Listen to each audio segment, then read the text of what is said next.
I'm tired, boss. We just started.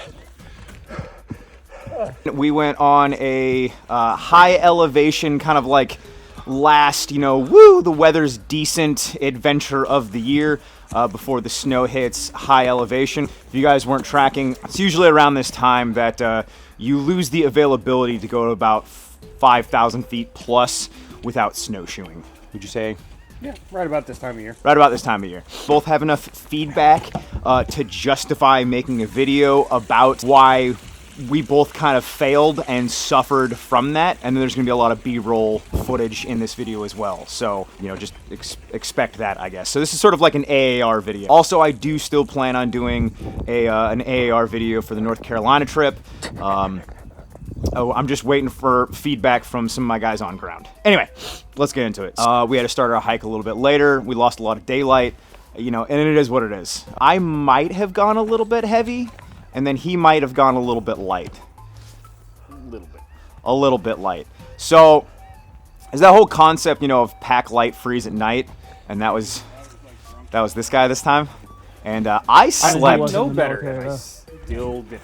I slept like a king. It was, I slept so good. And I slept like a baby, meaning I was crying most of the night. Drinking and being in the military. Okay, so the biggest takeaway from me, my oopsie whoopsie for that adventure. Hi, Mom. For the content. Hi, Mom. God, that's pretty. You took a video though. It's now staged. It's all staged, and we're wearing Crocs too. I staged it. Totally staged. Staged. Fucking staged. Staged. It's not real. Fucking. Don't believe it. It's not real. All this AI. AI. It's fucking snow. AI. AI. We're a bunch of pussies. And then I didn't eat that morning, which, well, I was just rushing around because I was trying to get both orders of. Oh yeah, you had to do a post office run. Yeah, orders that morning. no, I did too. So I just completely plumb forgot to eat, and I was feeling that about halfway up that hill. Oh man! Through our route reconnaissance, we knew that this was about a 4,000 foot climb. We were not aware that was 4,000 feet in the first 2.5 miles. Yeah, I was thinking that it was 4,000 A little feet. more gradual, maybe. Yeah, I was thinking it was 4,000 feet in 5 miles, and it's like, oh, okay, well I can do that. 4,000 feet in 2 miles. That is, I don't know if you guys know anything about hiking, and climbing. That's brutal, especially when I had a 65-pound pack, plus rifle, plus helmet, and then plus just the clothes that I'm wearing. It adds up, and I know boo-hoo for me, but it did suck ass. I'm just being honest. All right, so that's my oopsie whoopsie. That's how I, it is what it is, right? I'm just saying that it did suck. Not that I died or not that I fell out. It sucked. Something to take away. We out here, straight up on top of.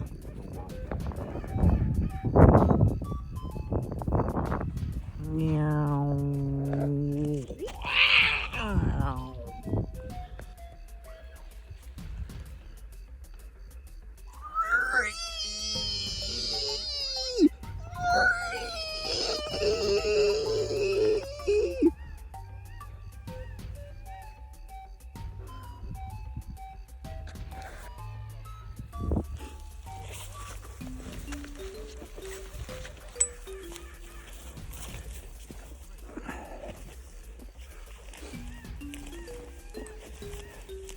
Falls and dies comedically.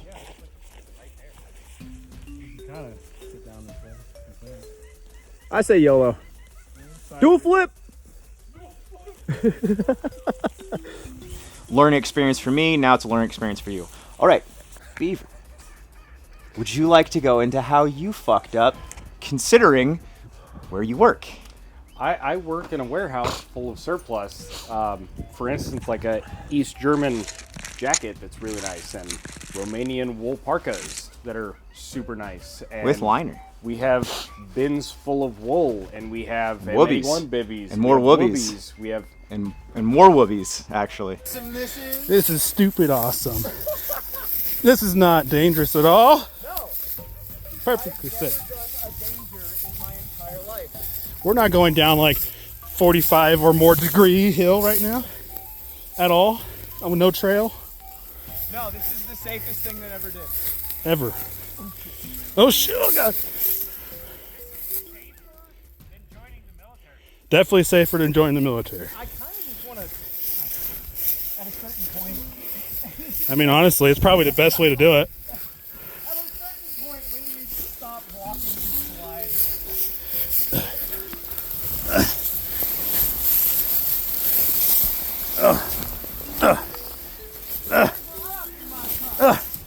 As long as a stick doesn't go on my ass, I should be fine. Holy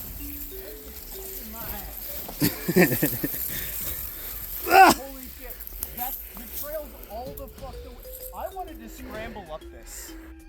Of all the safe things that I've ever done, this is not. We are well supplied here, and for some reason I thought when I checked the weather report, it said it was only going to be 40 degrees. Well, no big deal. Grab my sleeping bag that's rated down to 0, and I should be fine. I always have a poncho with me if I need, you know, some wind or some rain protection. Not gonna make it. No, I was very wrong. I also trusted Washington weather reports, which I've lived here my entire life. I don't know why I did that. It was rough. Big mistakes were made. It was. I will say though, on my part, it was hilarious though, because like I was warm. I about crawled in bed with him, I'm not gonna lie. I was freezing. It was probably 30-mile-an-hour sustained wind for like a solid 6 hours. And the first hour of it was like, it's just wind. I woke up, throw up my little tarp structure, and we're good. And then it started raining sideways. It's raining sideways! It's raining sideways! Decided to try out a one-man tent. First time I've ever used a one-man tent.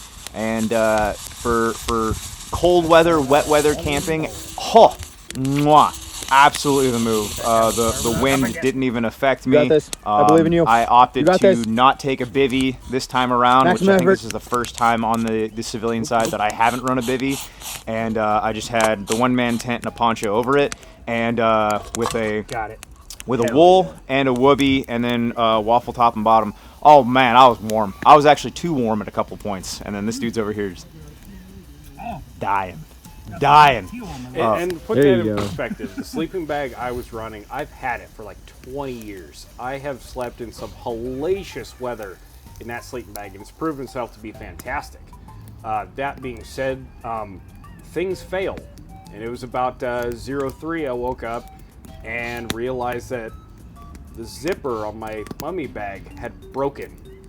So now I have a synthetic blanket and it's raining sideways and I'm laying in a puddle.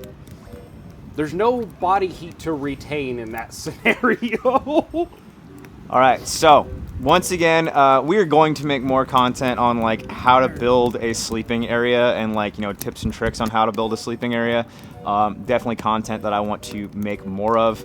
And as you can tell right now, we're trying to make content while we're at the warehouse. The biggest thing, at least for me, with this is that go do hard things and screw up things now, mess things up now in peacetime. And I said that in one of the videos while I was out there, is that I get to go home tonight. I get to go relax in my own bed tonight and appreciate it that much more because this sucked.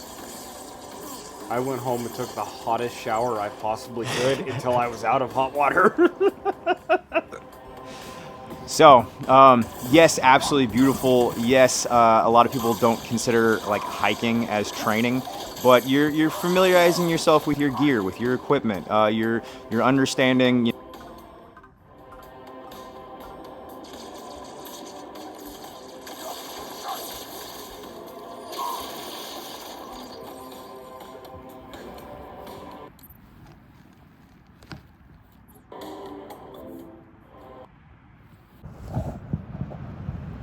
Good morrow. Update. It is 01. I don't know if you can hear, but a storm just hit. We were on the side of a ridge line, and it is dumping rain. It is windy.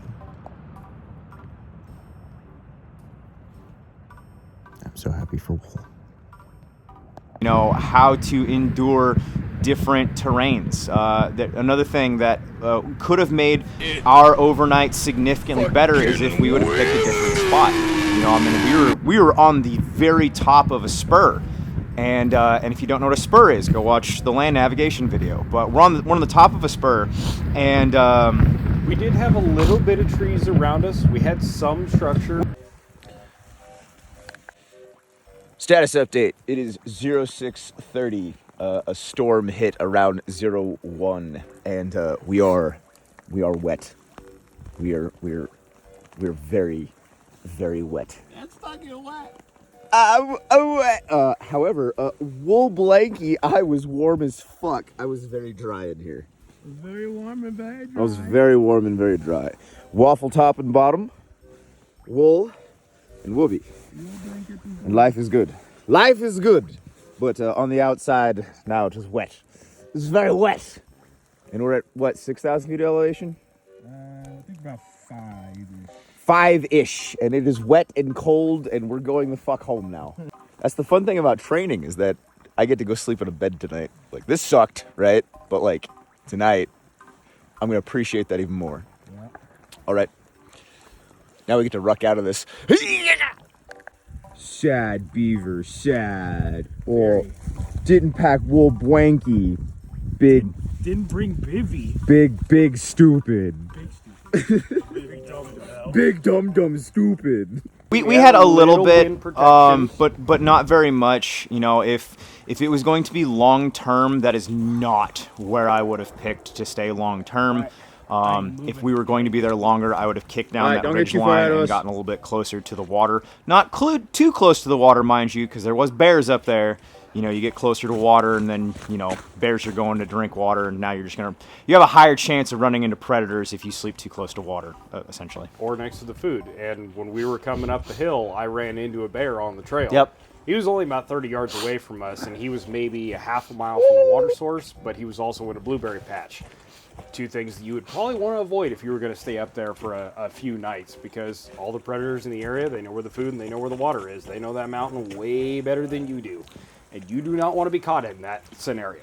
Another thing, you know, not all training has to be tactical. Just knowing your environment, knowing your land, knowing the predators that are in your area and where they go and where you should probably avoid. When I'm out hiking, rucking, what have you, I always keep so many lickies and chewies on me. So a lot of like high sugar type candies and whatnot, a lot of gummy snacks. So, you know, once I realized that I was really starting to suck, I just started shoveling candy. And that legitimately helped so much. Candy and water, and then rehydration powders. You know, and that's you can't really replace food necessarily, but you can. It's like a Band-Aid, right? It'll help get you there. Anything you'd like to add to that? I think that was right about the point that you guys caught up to me, because I did the dum-dum of separating myself from the group. When you're going out, whether it's training or hiking, if you're already intelligent enough to bring your friends with you, stay in a group. When you get separated, things can go wrong. Yeah, actually, okay, yeah, that is another good point. So let's say that, you know, he gets into a groove, kind of like the rucking mentality, right, where you just put your head down and you just go. That doesn't translate to out in the mountains. You know, that rucking mentality of just, you know, put your head down, get into a different frame of mind and just zip. That does not work out in the mountains, because if he was to kick out too far ahead of the main pack and then, you know, he does get attacked, or he slips and falls down the hill, or he passes out, something goes wrong, we don't have comms with him, we could just walk right by him and never know. So if you're going to be 411 case. Yep. If you're going to be doing hiking stuff like that, another huge thing is that, you know, try to stay in pairs of 2. And if you are going to be doing some sort of solo camping, solo hiking, I still solo camp and solo hike. Make sure that anyone knows where you are, the trailhead that you're going to be on, how far you're going, and when they should expect you back. That is a huge thing of that. Someone needs to know where you are at all times. Let's see.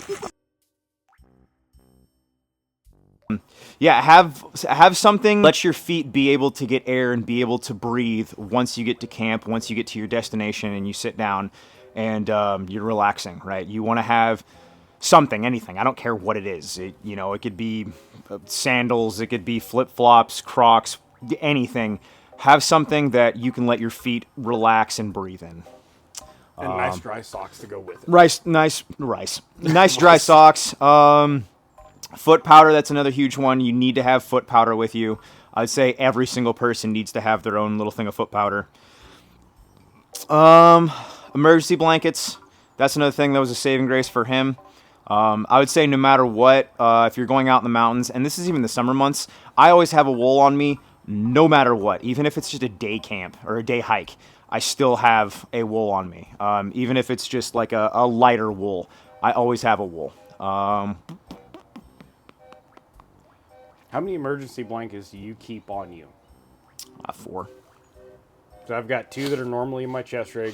I have 2 that are normally in my pack. I have 2 in my car at all times. I keep 2 in my IFAC, and then I keep 2 in my pack. I should put some in my IFAC. That's a good idea. Yeah, so I keep 2 in my IFAC, and then I keep 2 in like my main pouch of my ruck, like with like my lickies and chewies and chem lights and batteries and all that type of Probably bullshit. some hand warmers. I've actually never been a huge fan of hand warmers. Might just be a personal preference thing, but I've never been a fan of hand warmers. If I had remembered that my hand warmers were in the same pouch as my safety blanket, I might have been warmer. No, I'll usually do either wool gloves or straight up just put my hands in my armpits to warm them up. I've never really liked hand warmers, and it's just a personal preference, I think. I'm gonna sell hand warmers. Personal preference. Trying to think of anything else that to add to this, but I can't really think of anything. I feel like I'm rambling at this point. Maybe if we're going to be in adverse conditions like we were with, whether it's regular rain or driving rain like we had, having extra dry clothes to be able to change into. Ooh, hey, another thing actually is have either a dry bag. Can you grab one actually? Either have a dry bag or have a wet weather cover over your pack. So your spare clothes, thank you. So this is a 65-liter dry bag, so this is going to go inside of your ruck, and then you're going to have all of your clothes that you don't want to get wet in here. This is also going to be huge if you have to do water crossings. So this is going to be a saving grace for, if you have to cross a river. Pack cover is not going to help you there. But if you have a dry bag, now, no matter what, all of your important stuff are going to stay dry. So before you have to cross a river, let's say there's a bridge down, if you live in somewhere like we do, where me and him have multiple rivers that separate our houses. So if you had a bridge that goes down, well, if you're trying to get from point A to point B, guess what? You got to cross a river now. So dry bag is going to be huge for river crossings. But a pack cover is going to be great from just getting to point A to point B, keeping all the stuff in your pack dry. But like he was saying, yes, you want to have a change of clothes once you get to destination. So for while we were out there, I actually had a spare German tricot with me.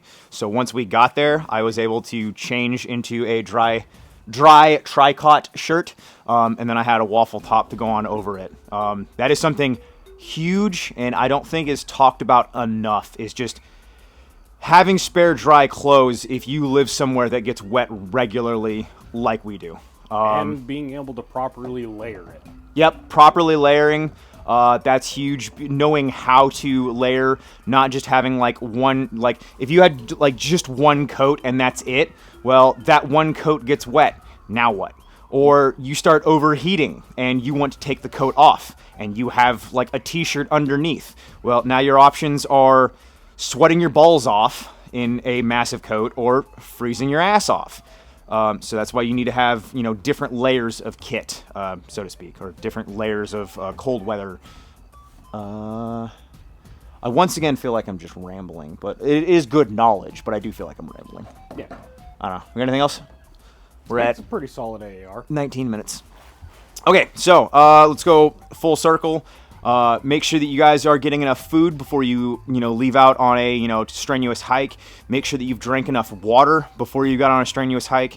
I would say 1 gallon of water, about 72 hours. 1 gallon of water each day, 72 hours before something super strenuous. So, if you're using hydration salts along with it. Yeah, hydration salts as well. Don't just drink water. If you only drink water, you're actually going to flush the salt out of your body, and you're going to wind up becoming more dehydrated. So you need to make sure that you're getting enough sodium intake.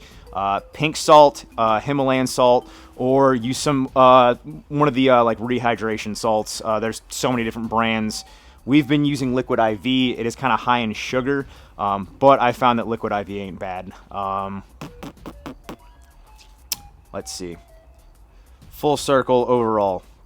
Yeah, make sure you're eating enough. I would say carb load the night before. I know that some people say that's an urban legend or an urban myth. I have found that carb loading the night before is helpful. I don't know. Some people say talk out against it. I don't know why. Yeah, food, water. Make sure you have enough cold weather supplies, wet weather supplies. Once again, pack light, freeze at night. I know a lot of people, they think that they can go into rainforests with, next to nothing and be perfectly fine. And yeah, you'll live, but you ain't gonna miserable. You're not gonna sleep very well. But yeah, you might get a couple hours of Z's.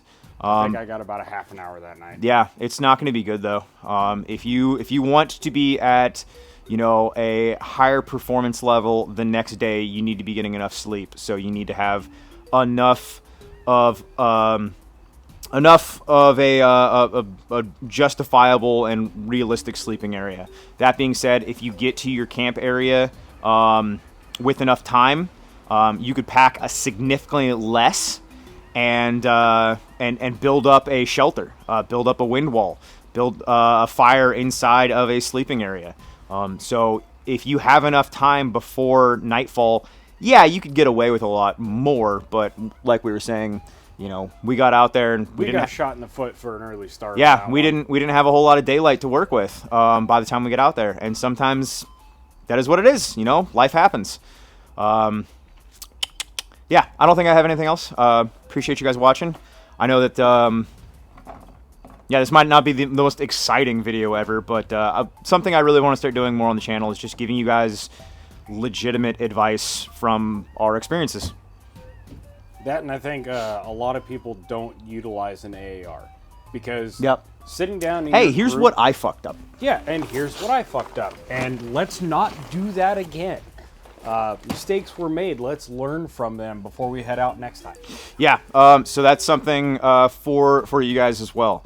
When you get out and do hikes and strenuous things and trainings and whatnot, when you come back, do an AAR, after action report.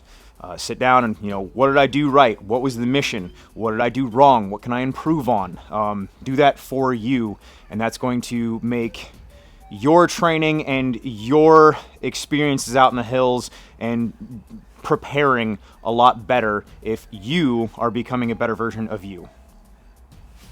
And you're going to learn from other people in your group too. That as well. If you do an AAR, I can obviously learn from him. I had front-loaded calories the night before, and I was doing good on that front. But yeah, I didn't bring cold weather adequate supplies for this trip, and it was a big mistake. And it's the first time I've ever attempted to do that. I will never do it again. That's also on me, though, for not putting out a proper packing list. So, everyone has things that they can take away from here. And I think Kay's was probably just cruising all the way around. He did say that he didn't like the sleeping thing that he had set up. He brought like this super over-the-top like tarp kind of like tent sort of thing, and like by the time I was ready to roll, he's like putting in all these stake things, and he's just like he was setting up camp for like a half an hour. It was hilarious, and I was just like, there's my tent. And then we were trying to leave in the morning, and Kays is still like, you know, putting everything away, and he's like, "Oh, son of a bitch!" Yeah, I was like, and then me "All right, ready to roll." standing there freezing. Guys, we need to move. I need blood flow. Yup. I'm gonna end this video here. Appreciate you guys. Buy military surplus. Beaver, do you have any closing statements? Nope. All right. Appreciate you guys watching as always. ATS, and go fuck yourself.